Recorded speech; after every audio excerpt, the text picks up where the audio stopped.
ইফতারিতে দিশা আমাদেরকে অনেক হেল্প করে। দিশাকে ছোটবেলা থেকে বাসার কাজ শেখানোর চেষ্টা করেছি আমি, এবং দিশা সেটা খুব সুন্দরভাবে শিখেছে। কারণ একটা মেয়ে যতই শিক্ষিত হোক, যতই প্রতিষ্ঠিত হোক, দিন শেষে নিজের সংসারের কাজ নিজের হাতে করতে হয়। কারণ একটা মেয়ের সংসারে কাজ করার মতো আত্মতৃপ্তি আর কোনো কিছুতেই নেই। আমি যত কিছুই করি, সারাদিন শেষে এসে নিজের বাসার কাজ নিজে টুকটাক করার চেষ্টা করি। মনে হয় যে এটা নিজের সংসার, নিজের কাজ করলে অনেক বেশি ভালো লাগে। নিজের হাতে রান্না করে খেতে অনেক ভালো লাগে, এবং নিজে যখন রান্না করে অন্য কাউকে খাওয়াই, সে যখন প্রশংসা করে সেটাও শুনতে ভালো লাগে। প্রতিবার রমজানেই দিশা আমাদের অনেক হেল্প করে, কারণ হচ্ছে এটা দিশার কাজ। মেন কাজ থাকে হচ্ছে দিশার শরবত বানানোর। যতটুকু পারে দিশা আমাদেরকে হেল্প করে। আসলে এটা হেল্প না, এটা হচ্ছে দিশা কাজ শেখা, কাজের প্রতি আগ্রহ থাকা। আজকে হচ্ছে তৃতীয় রমজান, আর যতটুকু পারি আমরা বাসায় ইফতার বানানোর চেষ্টা করেছি। ভুল থেকে মানুষ শিখে। দিশা যদি কোনো কাজ করতে গেলে সেটা ভুল করে থাকে, আমরা আবার শিখিয়ে দিই, এবং দিশা যেন সেটা আনন্দ নিয়ে করে সেটা আমরা চেষ্টা করি। এই যে শরবত ঢালতে গিয়ে ফেলে দিচ্ছে, তারপর আমরা তাকে বকা দিই না, খুব সুন্দর করে বুঝিয়ে বলি যে আম্মু তুমি এটা এভাবে করো, ওইটা ওইভাবে করো। প্রত্যেকটা মেয়েরই উচিত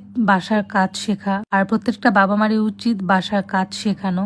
আমার মা বাবাও ছোটবেলা থেকে আমাদেরকে সব কাজ শিখিয়েছে আমার মা। আর আজকে শরবতটা কিন্তু দিশা বানিয়েছে। আমাদের ইফতারে হচ্ছে এক একজন এক একটা থাকে, কারণ একজন ডায়েট করে, একজন ডায়েট করে না। সো এই মিলিয়েই হচ্ছে সবার ইফতারিটা রেডি করা। আর দিশা দেখেন কত সুন্দর করে ইফতারের টেবিলটা সাজাচ্ছে, মাশাআল্লাহ।